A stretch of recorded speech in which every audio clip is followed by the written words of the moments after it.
kidding me? I'm sorry, I really was back there. I had to get a picture. I'm so sorry. Okay. Let me... Oh, Lordy, I might have peed myself just a tiny bit. All right, you guys. I am super excited. I know somebody out there has some unnatural love for the person that's about to come out on this stage, but it can't be as deep, intense, or unnatural as mine. Ladies and gentlemen, please welcome to the stage, Zack Snyder!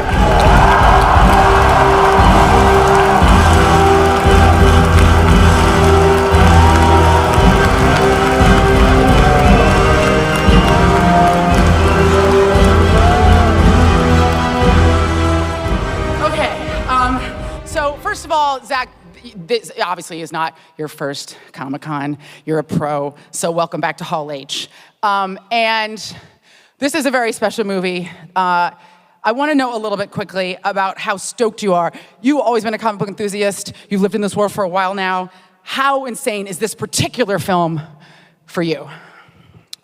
Well, it's cool because, I mean, for me, you know, it's really a dream come true type of project because I've always been into the sort of big icon superheroes, and Batman and Superman. I mean, I don't know. After that, what do you do? Just it's they're pretty. It's pretty epic. So, yeah. And by the way, and getting a chance to make this particular movie with this particular cast, I don't know for me how it gets any better than that. I really, honestly, it's been a pleasure and an honor working with this group. I've seen some footage from the film. It's extraordinary. I don't know quite how to articulate what an epic collision and story this is going to be. I think the thing to do right now is to bring the rest of the cast out, and then let's do it. Yeah. Okay. So, ladies and gentlemen, please welcome to the stage Holly Hunter.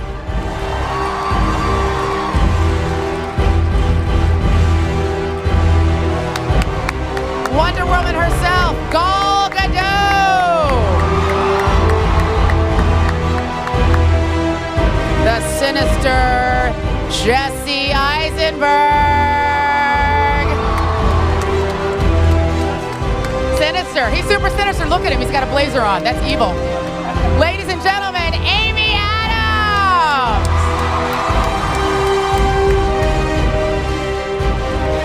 Out of one suit and into another, back on our stage, Henry Cavill!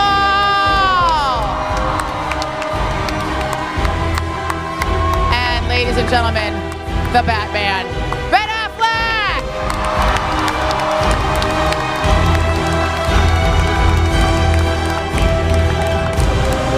All right, hi everybody. Have a seat. Yes, take a seat. Jeremy? Oh, Jeremy. Do we not have Jeremy? Oh, he is here. He wasn't. Ladies and gentlemen, Jeremy Irons.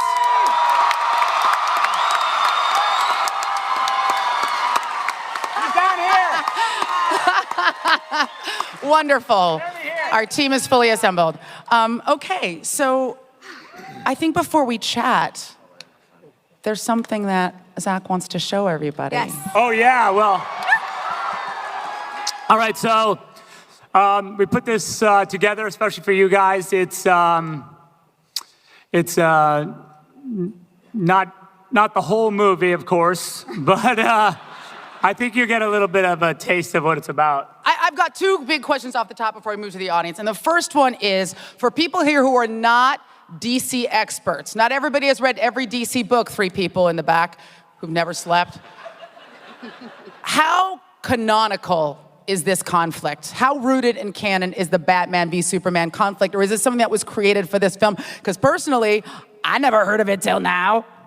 Well, I mean, listen, you know, if you want to talk about the story itself or about the sort of particulars of this movie, that was the thing that it's definitely based on just ideas that we had, you know, in a room talking about like what would be cool to see.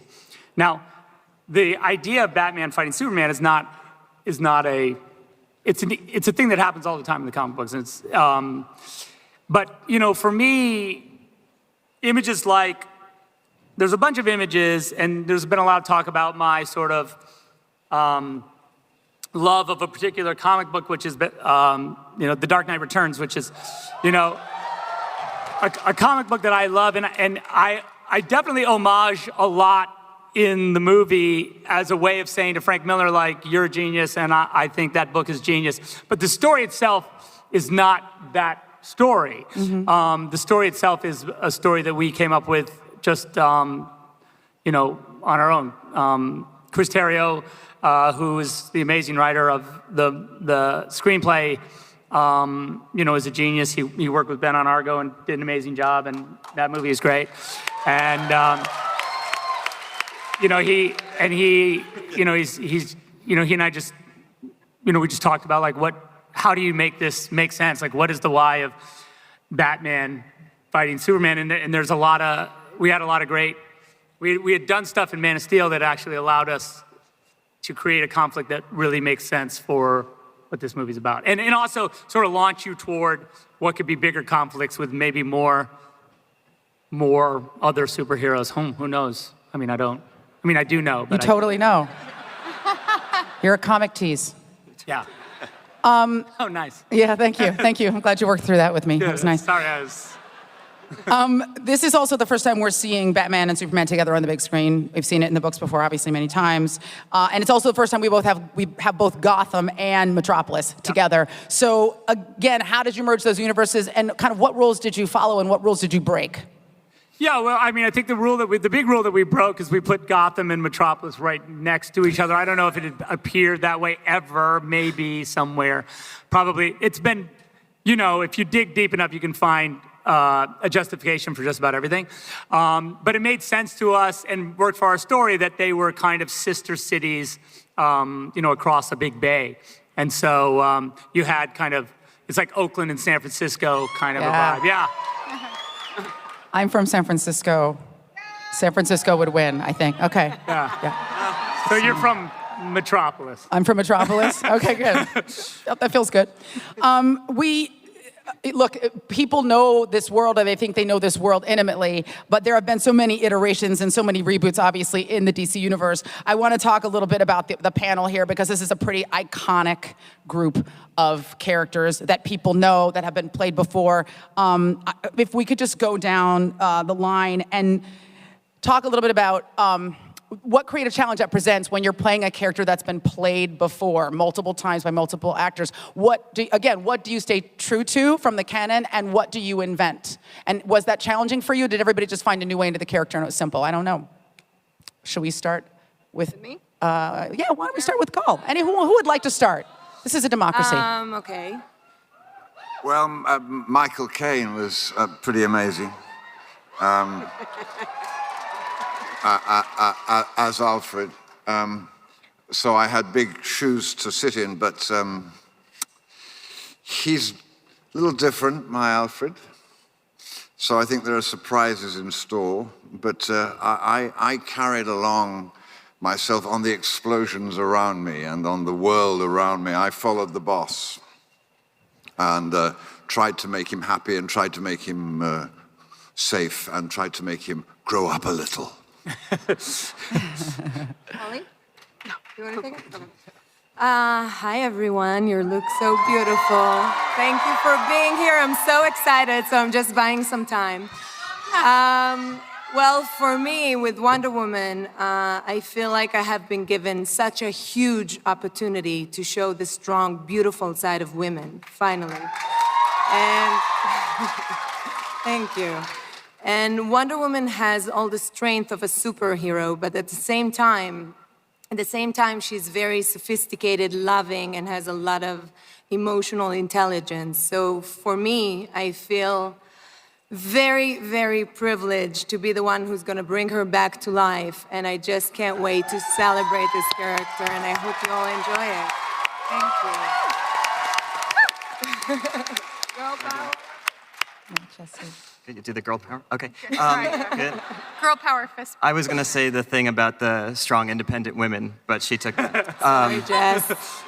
No, my character has been in obviously other movies, and you know, there's always kind of like a campy element to the character. But probably in terms of your question, I think there's probably a real kind of emotional groundedness to this version of it, and I attribute that to the writer Chris Terrio, as Zach said, who's just such a phenomenal writer, and gives every character in this movie like a real emotional core, even though the situations are so heightened and theatrical.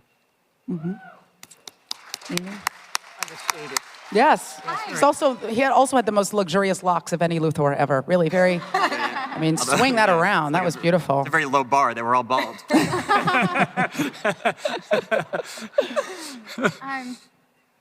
This is crazy. I've never been to Comic-Con, I just realized. And so here I am. You guys are awesome. You have a lot of energy. I like it. Lois Lane.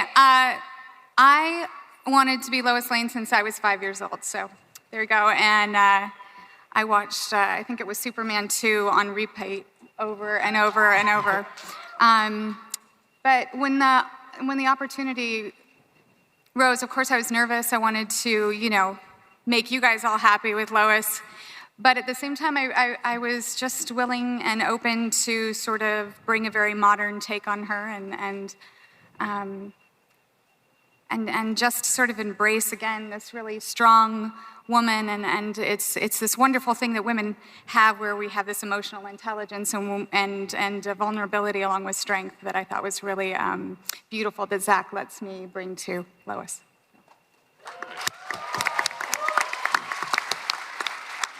For me, well, obviously, especially Christopher Reeve did such a fantastic job. It was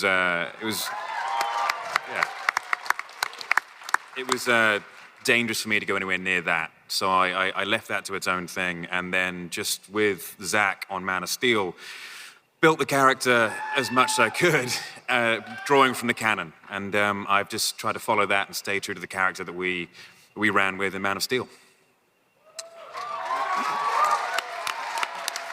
I think if I thought too hard about the actors who played this part before, I couldn't have taken the job. I mean, Tim Burton, Val Kilmer, George Clooney, the great Christian Bale. And I talked to Zach about it. I was like, are you sure? You know, and he said, I have this vision. I have this idea for the guy, and you're perfect for it. And I said, well, what do you mean? He's like, at the end of his rope, he's older. He's like a burnout. I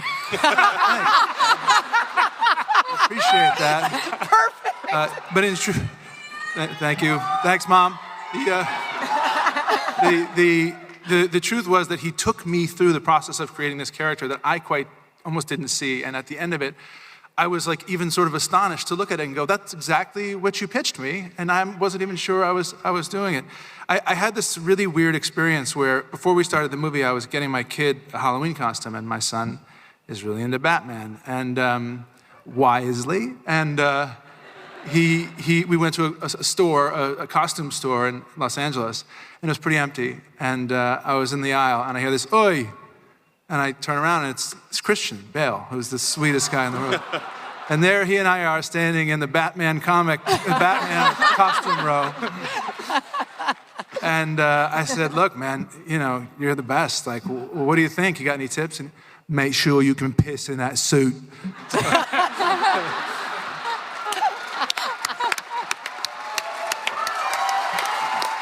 These are practical concerns. Yeah, we put a zipper on it. Yeah. Did you? Actually, I think, Henry, we put a zipper on your suit retroactively, didn't we? This time. Yeah, thank this God. time. Yeah.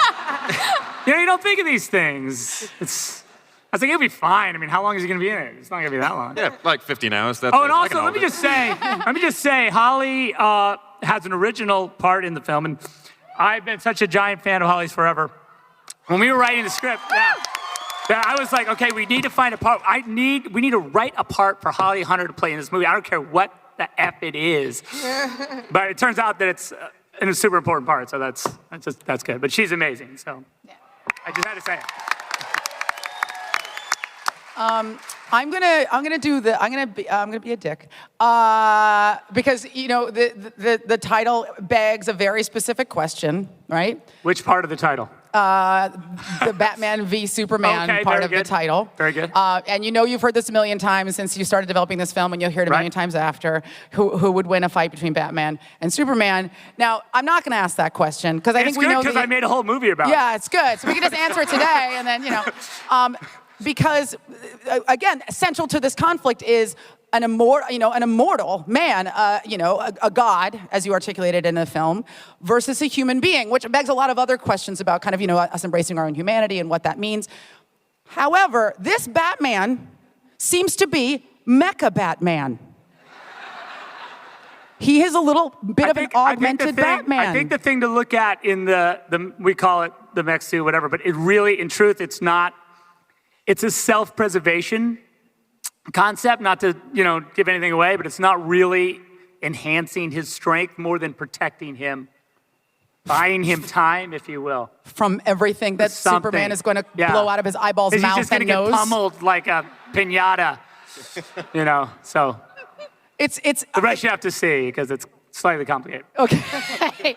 we're gonna Like have, I said, it's a whole movie. it's a whole. The whole entire answers film. that question. Literally, that's the only question. All right, we're gonna take an audience question. Yeah, Hi. Okay. So, you are adorable. Look at you. Yes, thank you. strike a pose. So, anyway, clearly in the movie, you deal with a lot of philosophical issues in the film. And what I was wondering is if any of what you worked through maybe perhaps changed the way that you look at life now. You just stayed adorable through the entire question. Who's it for? Who's that question? Pure adorability. Who is that? You Was are that for Batman smarter and than Superman? everyone up here. That could really be for whoever has an answer for it. Bucket of cute on the left. Zach, you can take this one. Is there anybody who wants to tackle That feels that? like those guys down at that end. Yeah, it seems like Batman and Batman. Superman. I'm just. I don't know, it's kind of tough for me to say. I play a god, so I'm going to step away from this one. I think there are some really interesting, that Zach and Chris put together some really interesting ideas of, Metropolis being a big successful city and Gotham City being a place where a lot more downtrodden people live. And there's a ferry they take across, the people who work in Metropolis take from Gotham City. And the whole idea of, wealth and power and the way power engenders fear. And there were a lot of really ideas that were a little bit too smart for me to understand, but that the movie was trafficking in, and that I thought made it feel real to me and smart. And so I was even more proud to be part of it. This is from someone who made a movie that I had to go to Wikipedia every 5 minutes to understand Argo. But sure, yeah, Superman versus Batman. Too smart for Ben Affleck. Okay. Yeah, sure. There'll be more Wikipedia. One more. Oh, Superman's back out of the gym again. Hello. Was it leg day or arm day? All right, let's go. No, look at this guy's. Look at this guy's tattoos. Yeah? He's got tattoos on his calves. Oh, very nice. Superman. Aww. How do I know that? I've seen him before. You know what, Zach? So have we. Go for it, buddy. When you guys were filming the movie, at what point in time did you say, oh my God, we're coming up with something great, awesome.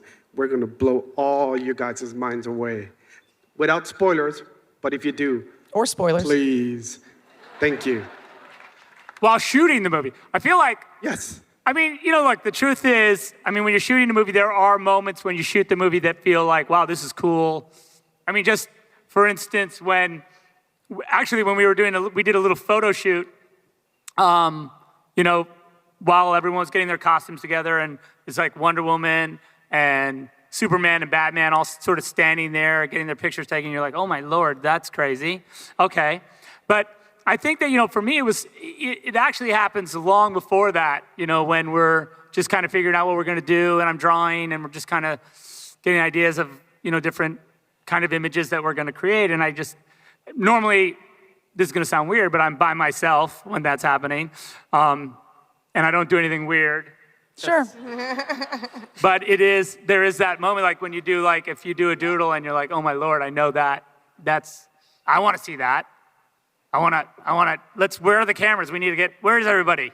come on, let's go shoot this. So I think that's really, for me, the moment. I don't know, like, for these guys, if they had different experiences, of course they probably would. But, you know, because by the time also I'm filming, I've seen the costume 1,000 times, and, you know, it's like a love scene. You know, everyone talks about, oh, when you do a love scene, is it sexy? And I don't know, because I've never done a love scene in a movie. I've only witnessed it. That would be weird. Not creepy. But creepy at all. they always say, the actors are always like, yeah, no, it's like, this is dumb. So I don't know if they have that same feeling when they're in their superhero costumes. I had a feeling where, you know, first of all, I want to say that Christian Bale's also buying his son a suit. He doesn't just hang out.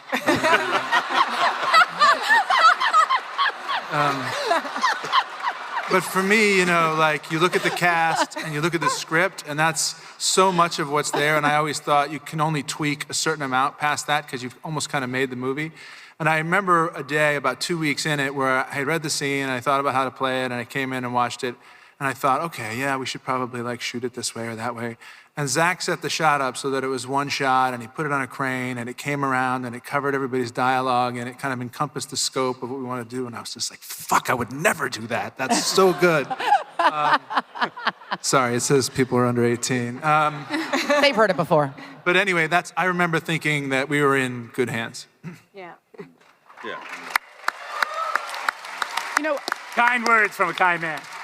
before we move towards the end, we just haven't heard anything from Holly, and I just want to hear something out of your beautiful mouth with your beautiful. Want to hear my accent.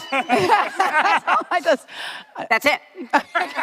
Thank you. All right. Well, we have one last kind of thing you want to do for the audience before we go. I think we're gonna take another Oh, look should we? at Yeah, the- guys, I guess we should take one more look at the piece, because I know it goes by fast. Guys, this happened to all of us today as a team. Wrap it up in a warm little ball, stick it deep inside. This has been amazing.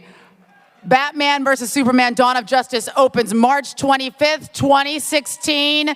Please give it up for Holly Hunter, Jeremy Irons, Gal Gadot, Jesse Eisenberg, Amy